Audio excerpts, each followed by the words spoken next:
Great. So everyone that's attending, welcome to the part 2 of the grant writing webinar. Today we're going to be covering research strategy. Dr. Dreven, Dr. DeStefano, and Dr. Cameron have graced us with this presentation. And I just want to point out to everyone that throughout the presentation or at the end of the presentation, it will be open for questions. So if you hover over the bottom of your screen and able to click the chat button, you're able to actually type in your questions. I just posted a little comment as well, so you guys know where you can ask questions. So if you guys want to get started, go ahead. Great, thanks, Carolyn. So in our last webinar, we talked a bit about how to prepare the specific games page. And today we're going to talk more about the research strategy section. And we're going to start with the significance section, or the background and rationale section. In the significance section, what you really want to do is start off by demonstrating that your project's going to address an important problem or a critical barrier to the field. And then you also want to acknowledge the strengths as well as the weaknesses in the rigor of the prior data that's going to be used to support the proposed project and its rationale. And this can be either prior publications or even a good way to incorporate some of your preliminary data to show that you have experience and intimate knowledge with this area.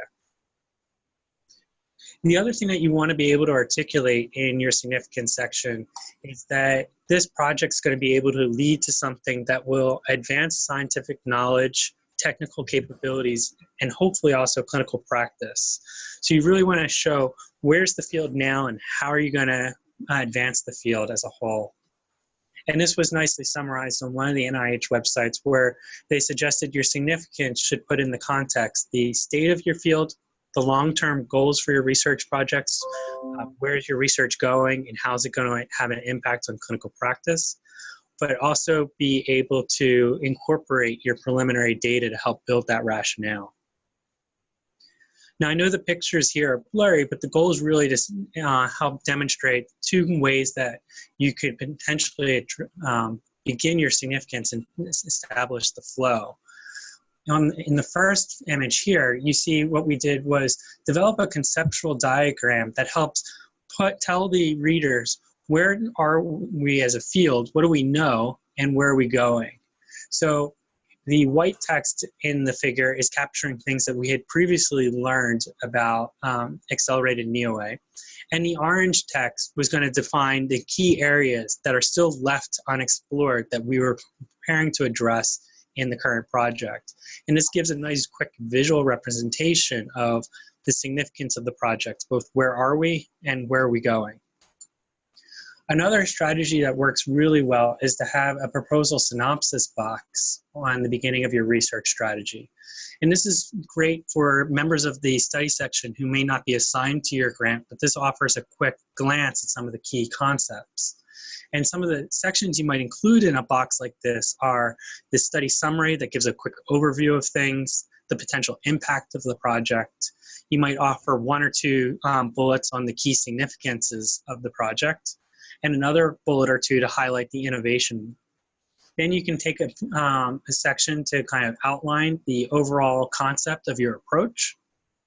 And then I often include a section that describes the long-term goals. Where are we going with this research? How are we advancing knowledge and eventually clinical practice?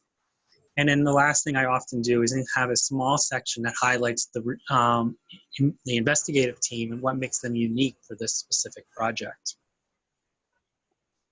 Now, in a prior R1, this is just to give you some examples of some of the headers that we've used in the past for our significance section. So in the first two sections, we're really trying to establish the where are we and why is this topic area potentially important. So highlighting that AKOA, or accelerated knee osteoarthritis, is unique and that it's a clinically important group of patients that we need to pay more attention to. Then in the next few sections, what I started to do was highlight what do we know in the literature, what are the established risk factors, and then at the end of each section, kind of tie it back to what is still left unknown that we need to address. And then we start getting into looking at some of those more specific things that are still needed to be evaluated, such as glucose homeostasis and inflammation.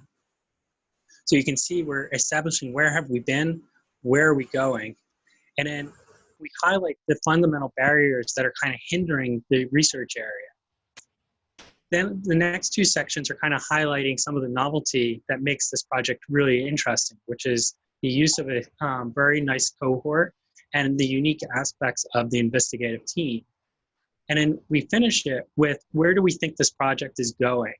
And in an ideal situation, what you really want to be able to say here is, if our hypothesis is proven right, this is where we will help clinical practice and scientific knowledge. But even if our results, our hypotheses are null, there's still an advancement in knowledge, and this is how that'll happen and how that could influence clinical practice. The other thing that you can see is throughout the significance section, especially in these first few areas, we tried to weave in our own preliminary data to highlight that we really do have a unique view and understanding of the nature of what we're working on in this project. Now, one of the things we wanted to do with the significance and the approach was kind of give you examples of some of the feedback that we've gotten in the past. So for example, in the first few bullets, you can kind of see that the reviewers really appreciated the fact that we have identified a clinically meaningful group of people and that there's a need to develop early tools to recognize these people. And that we really are developing something that could be potentially practical and useful. In the next section, you can see that they recognized that there was a strong rationale for where we've been and where we're going with it, and that there is lacking information in the field that this could help address. Now, on the reverse side, some of the weaknesses that you might see on a significant section is showing that there's not a lot of clarity to where you've been, what are you doing, and where's that going to end up? And that's really one of the key concepts that's coming through on these three weaknesses. For example, the reviewer on the first one is highlighting that it's not clear what the new information will be. And they're saying, you know, people won't necessarily have MR imaging before disease onset, so it's not clear how that would translate to our work would translate to clinical practice. In the next one, you can see that they viewed our work as very exploratory, and it wasn't clear how we were differentiating ourselves from the prior literature and where that might go. And then in the final comment, they're really questioning just how would this study actually end up translating to something that would be meaningful to clinical practice or future research. So with that said, Lindsay, do you have anything that you would want to add on the writing the significance section? No. Ken, do you have anything you'd like to add? No, I think you hit mainly the high points. I think the most important thing, like you said, is, you know, how does this alter practice? And I think, you know, you clearly articulated that, you know, it's important to say, well, if we were successful, you know, this is a benefit because of this, or even if we're not successful, this advances the field by providing this. So I think those are some key things that you want to get at in the significance section. Great. So what we'll do now is I'll hand this over to Lindsay, who's going to talk a bit about the innovation section. Great, thanks, Jeff.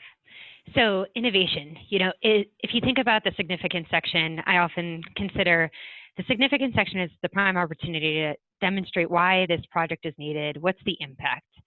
Now and then moving into the innovation, these two sections should be consistent in terms of the theme. However, innovation is really the opportunity to demonstrate how your study is different from the previous work that has been done in the field. Specifically, how it's conceptually innovative in terms of the thinking about the problem, the strategy that's being used to address the problem, and then the technical innovation. A lot of times technical innovation is more related to the methodology that's being used, perhaps a type of equipment, in some of our work, like using web-based or actual technology to address the problem, something usually directly in the methods. Sometimes grant proposals could be both conceptually and technically innovative, and sometimes it'll just be one or the other. What we've definitely found is shorter is better in this section. I usually look at basically like a quarter page or a half page of text, and come right out and tell the reviewer precisely, using the exact terms of this proposal, can be considered to be conceptually innovative because, or this project is technically innovative because. Don't let the reviewer, sort of have to search around, be discreet with it, and have them also have an easy sentence that they could effectively copy and paste into their review, or use when they're presenting to the rest of the reviewers of the study section. Other things to sort of frame that key sentence of explaining why this proposal is innovative is like this tactful critique of the current strategy. So the status quo of, making this diagnosis, for example, or the status quo of most interventions to address this pathology have included X, Y, Z. And that'll help set you up very nicely for then demonstrating and supporting your point of why your proposal, your study, takes us past the status quo. And this is especially important for like NIH or other funding agencies that do look for, is there an edge to this study, and why this new approach is likely to advance the science or the field.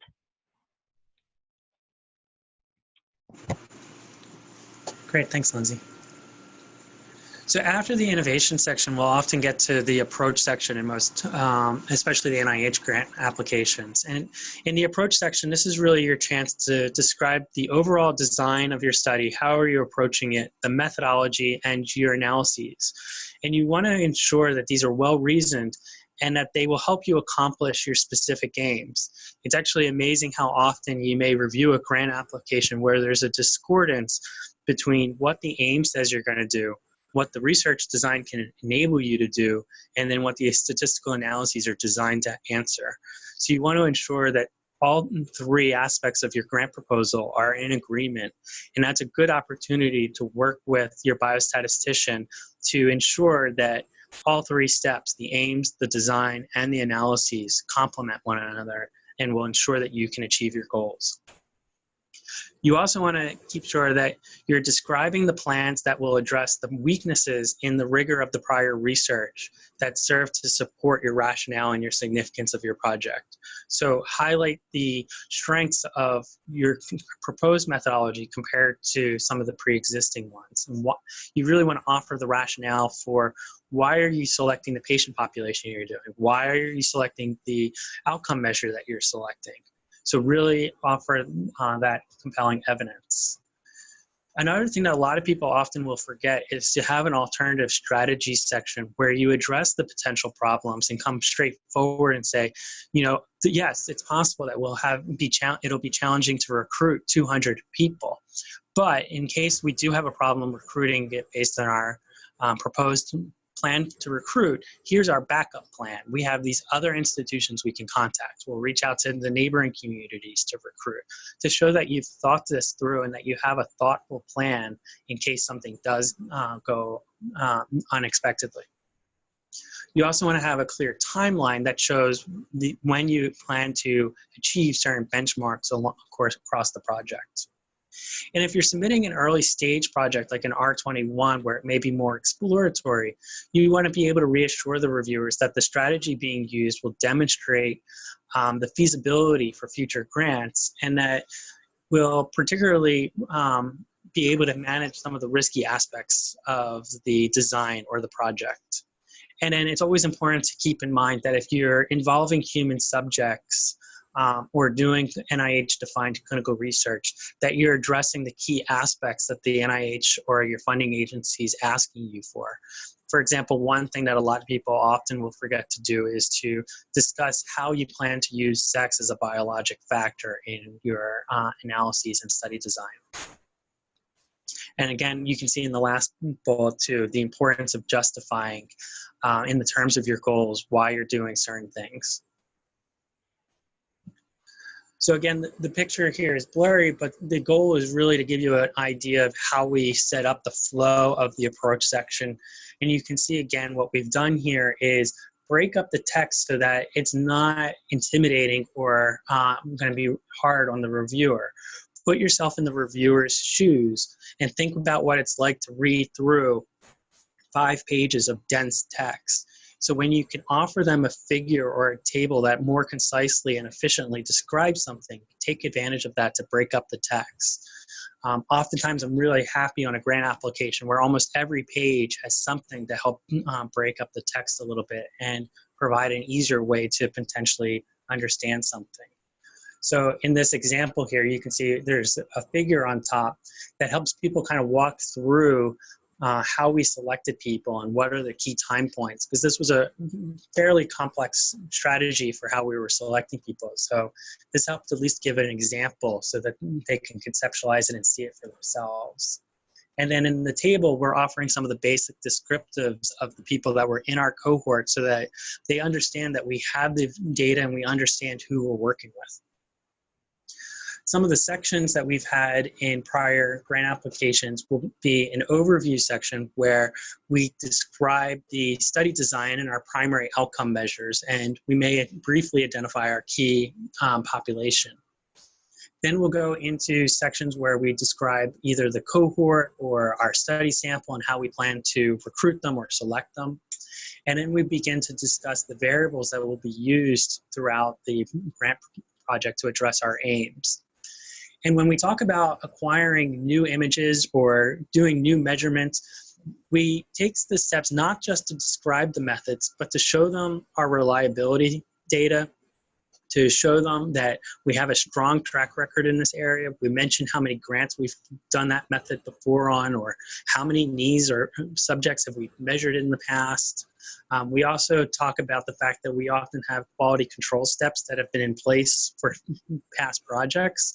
All of this to kind of help reassure the reviewers that we're a team of investigators that are experienced and able to deliver high quality outcome measures. After we've established the outcome measures, we then get into the statistical analysis section where we often break it up by the aims so that the reviewer can clearly see, here's the aim, here's the statistics that are going to address that aim. And for each aim, we'll offer the power calculations to justify why are we going with this sample size. After describing the methods, we get into the alternative approach section. And this is a section that a lot of people will often forget, but it's really beneficial to incorporate an alternative approach where you'll talk about what do we think could go wrong, and here's the solutions that we propose for that problem. We often will have a short section too about how we plan to share our results or the resources generated from the grant. And then we offer a precise timeline for when we think we'll hit certain benchmarks. So at this point, I'd like to hand it over to Ken to talk about some of the potential feedback you might see in the approach. Yep. So I think this feedback, again, strengths and weaknesses, kind of aligns with what Jeff was talking about. So obviously, the first bullet really is it gets to that rigorous scientific rigor piece, being able to demonstrate that you have good validity, reliability, that you've done the assessments before. That you've thought about potentially important confounding or effect modifying variables, and you're controlling for those either in your design or your analysis is important. So the reviewers want to see that, and if you do a good job of that, this is the type of feedback that you hope to see. I think having well-designed aims that are address important gaps, that was kind of the last section of our grant writing workshops.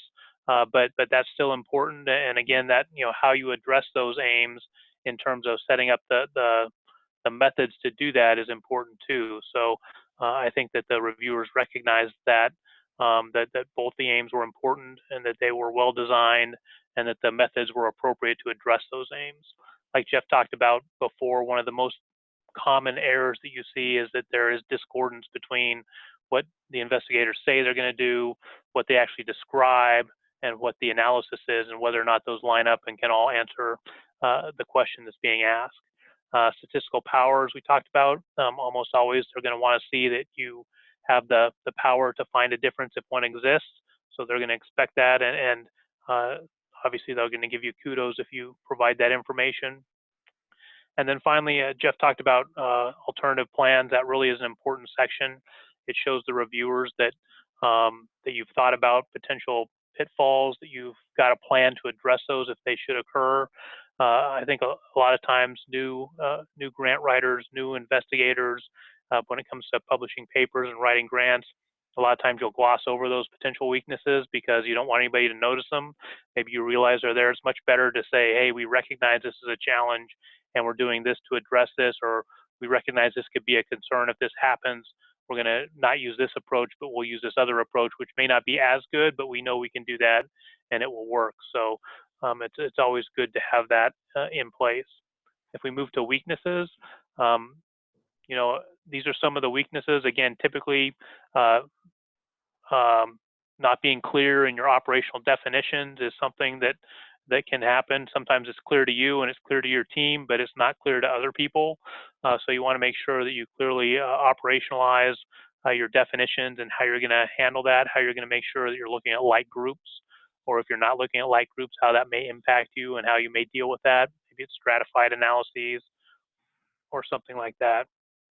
Some of the major concerns were the hypotheses. They thought that those were vague, so obviously that needs to be addressed a little bit better to align with what the reviewer expectations are.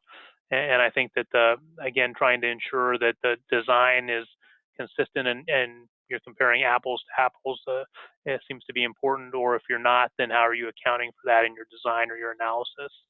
And then, you know, again, just operational definitions, back to that, that seemed to be a concern of the reviewers. So those are some of the things that you may get feedback on that you could improve, or that in a revision you could address. All of these things are fairly easily addressable, I think, in a revision. They're not showstoppers, but that's good feedback and can be helpful. But as you see this feedback, it's good to think about, okay, what are the reviewers expecting to see when I submit this? How can I make sure that when I put my proposal together the first time, I'm thinking about these things that reviewers will think about, so I can address them up front. And I think that's it for strengths and weaknesses. So overall, you know, you want to try and have the foresight to think about what are the weaknesses we may have, how can we alternately approach any challenges we have, and how can we communicate that effectively to the reviewers so that they don't see our weaknesses as weaknesses, but they see them potentially as strengths. Great, thanks, Ken. I just wanted to follow back up on a couple things that Jeff and Ken both said. Is, you know, ideas with that approach to continue to bring back those aims, to make sure that the reviewer is tracking and making sure that the reviewer, it's easy to the reviewer to see how your approach, how your analyses, your power do actually follow the aims. So a lot of times I might put, you know, abbreviated sort of language about the aims, do something to sort of highlight and redundantly show what those aims are. Just, again, making it easier for the reviewer to actually have proof of how your methods are in line with the aims that you proposed. Another thing is, like, going along with what Jeff was saying about, you know, more figures within each page makes it easier on the reviewer. An overall project flowchart is a fantastic addition, especially for projects that have multiple phases. That can really, you know, help the reviewer sort of visually see the timeline of events, as well as if you have, you know, multiple sites. One thing that we've done recently is also create like a study team chart figure. So actually showing where the individuals are from each institution, what their expertise or what their contributions to the project. Again, just to justify sort of their role, also demonstrate the expertise of the study team within the approach can, you know, really help sort of tie things together for the reviewer. Great. Do you guys have anything else to add?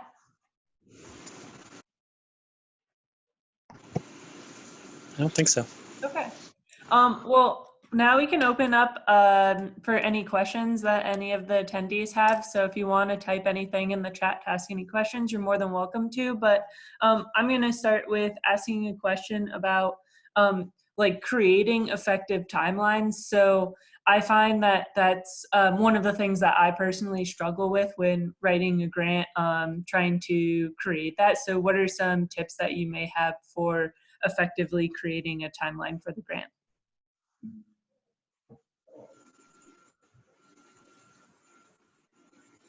Lindsay, would you like to This is start? Ken. Go ahead, Ken. I was just going to say, I think you need to be realistic. I think a lot of times if you don't have much experience, you try and plan too much into your timeline too early.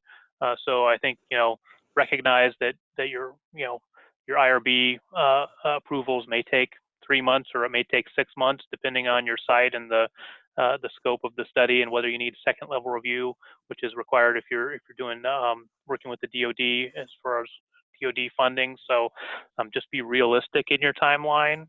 I think be realistic in your recruitment goals. It's better to under-promise and over-deliver than it is to over-promise and under-deliver. So you want to think about that. You want to think about what's reasonable recruitment. So I think those are things that go into developing your timeline that are really important to think about. And oftentimes, I think if you haven't got as much experience, then you're more likely to say we can do a lot with a little bit of funding, when you maybe not be able to do all that. So I would just be careful to make sure that you can do what you say you're going to do, and that you give yourself ample time to do the things that you need to do, which includes regulatory approvals and all those things that are going to be necessary. Lindsay, did you want to add anything?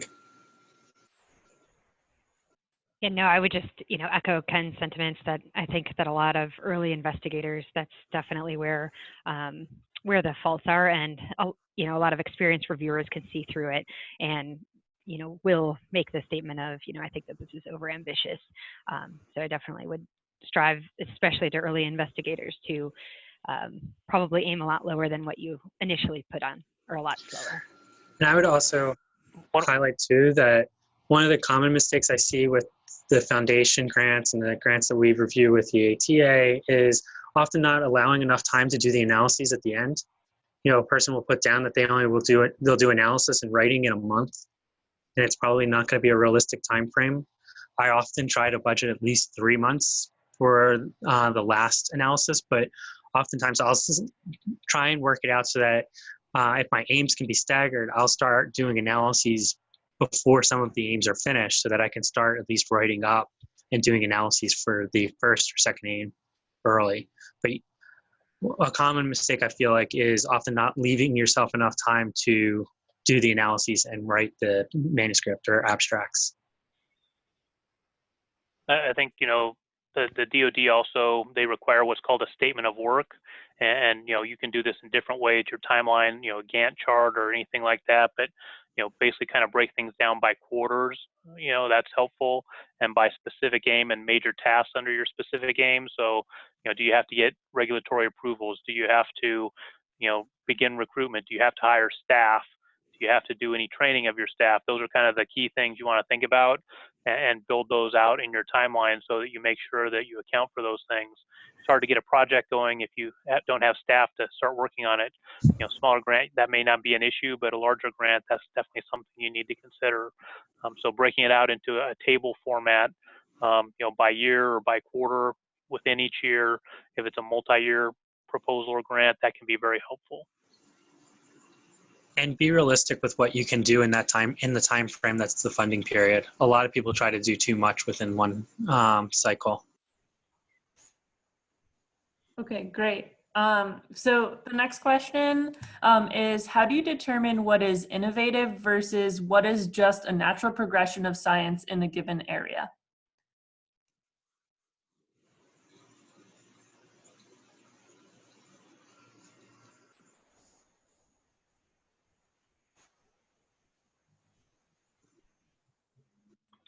That's a very good question. I think it comes down to, a lot of times, is, you need to sell the reviewer and explain to the reviewer why, to justify why you're claiming it is innovative versus just, a progression.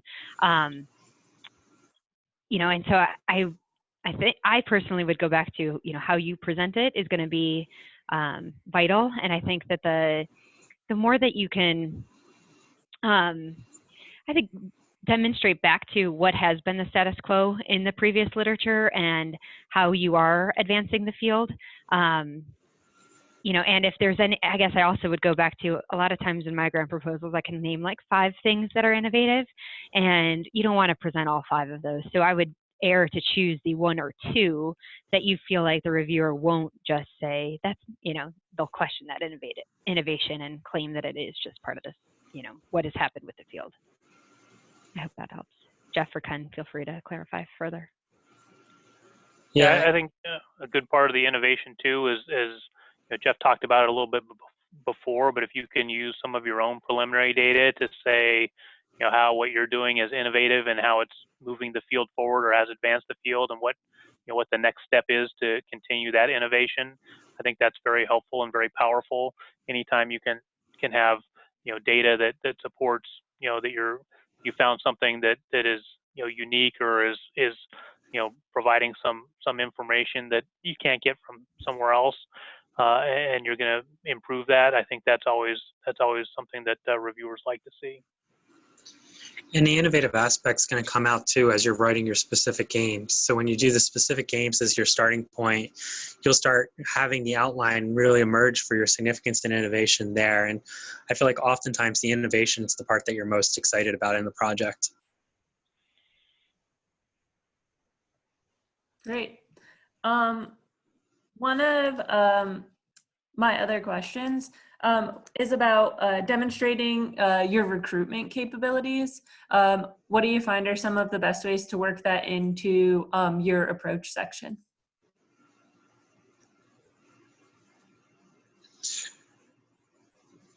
So what we've done in the past is highlight what our past recruitment experience has been. So, we'll often say we've done so many trials, X number of trials here with this type of patient population. We'll cite data from those trials. So we'll highlight, our ability to recruit a diverse community and the fact that we've always met or exceeded our recruitment goals. We'll highlight our past track record doing it. For newer patient populations, what we'll often talk about is the availability of the patient population in our practice or in our community to recruit, and highlight our strategies that have worked in the past with similar populations to do that recruitment. And sometimes we'll even weave some of that into our significance section when we're highlighting the strength of our investigative team. We can say, hey, look, we have a track record of recruiting this patient population, and we know that we can recruit X number of people per month, and therefore we should be able to recruit this within 12 months. Yep, no, I think past track record is good. I think, for example, even if you're doing a different population, saying, in this group that we typically work with, where our consent rate is around 80%, or 70%, so even though we're looking, at shoulders rather than knees, perhaps, we anticipate that we're still going to get around 70 or 80% people to consent. We evaluate 400 shoulders a year, and of those, 150 meet our inclusion criteria based on looking at previous data, and we're only looking for 75 a year, so we're pretty optimistic we can meet our recruitment goals. So that type of information can really help to strengthen your ability to perform and recruit the subjects you're looking for.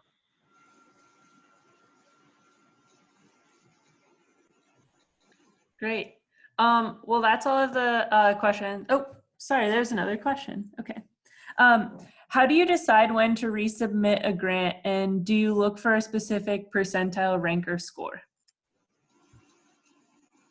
Well, I'll address at least the first part to start with. How do you decide when to resubmit a grant? I think it really depends on the reviewer's comments and how prepared you feel you are to respond back. So, for example, we've had a couple grants where, the reviewers strongly recommended that we had a couple more pieces of the project in place before we resubmitted. And so, we basically pivoted and worked to get seed grant and other small funding to make sure that we could achieve that, and then work to resubmit it when we were close to achieving those sort of benchmarks.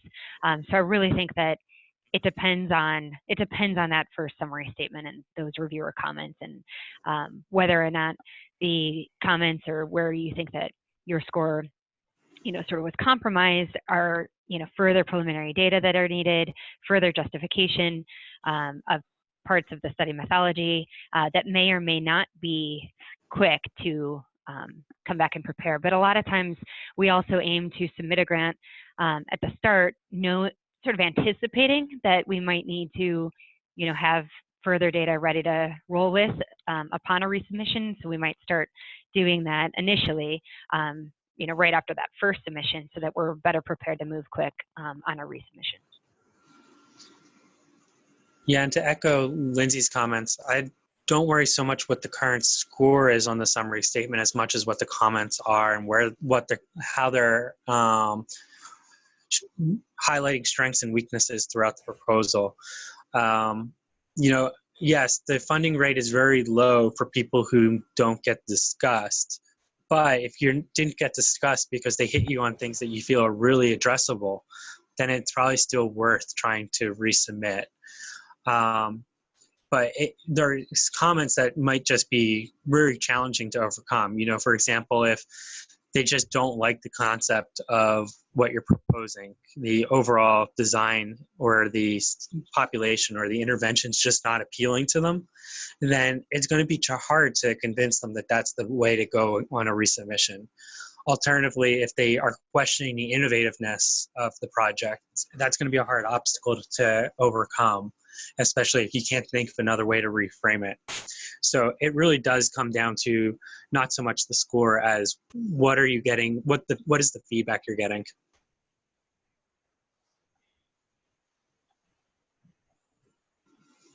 Great. Looks like that's all the questions that we have for now. Do you guys have anything else that you'd like to add? I don't.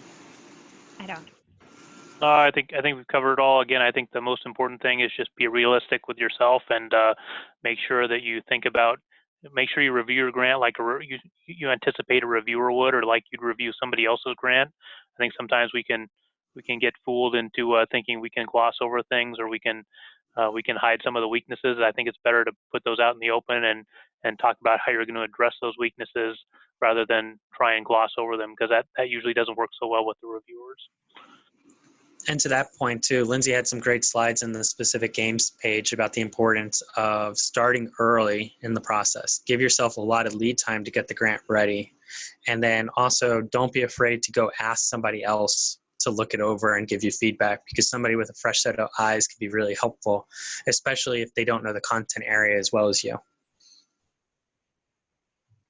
Wonderful. Well, thank you guys so much for your time, and hopefully we'll get to part 3 soon. Thanks. Thank you. Thanks. Thank you.